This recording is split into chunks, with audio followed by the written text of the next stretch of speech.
Hi everybody, it's Mr. E from Art with Mr. E, and I'm here to tell you a little bit about what happened in my room last night.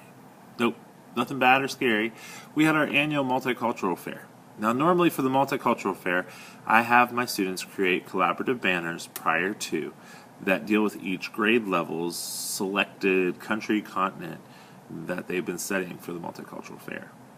Now, I decided this year, instead of doing a collaborative project, that I would do kind of an activity in my classroom the night of. And that can be challenging because you never know who's going to come into your classroom. You have younger brothers and sisters, you have older brothers and sisters, you have parents, you have grandparents, you have aunts and uncles, and who knows who's going to participate. So you have to do something that will cross many ages and many skill levels, many backgrounds. I decided I would do masks because masks are found in almost every single culture, and I pre-cut mask shapes, face shapes, out of donated cardstock paper that I've had for years. It's kind of gray and speckled.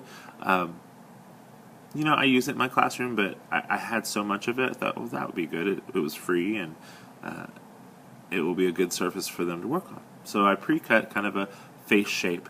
And I also created bowls of supplies.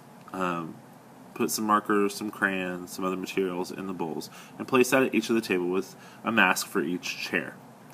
I thought that I could easily, as one child finished, put a new mask down and let them continue on.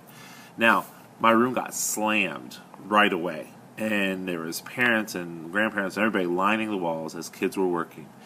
Now, I also had a table set up in the back of my room with giant masks that I made out of big poster paper. And I had the dot markers, kind of like those bingo dabbers. And I had the kids filling up the mask with dots of color. The ones that were waiting to get to the tables, because I did kind of have to cycle kids through because there were so many people in my room. It's a very well-attended event, which is awesome. It's a good problem to have, right? So I had on the board different masks from different cultures, different time periods. And I also had information about masks, symmetrical, functional, decorative, all that kind of thing, just so parents could read through with their kids, or the kids could read it, or I could talk to them about it as well if time allowed. It ended up that I was running around crazy a lot of the night trying to make sure supplies were in their bowls, pick things up off the floor, put new masks down, check on the kids back at the giant masks. So I was busy.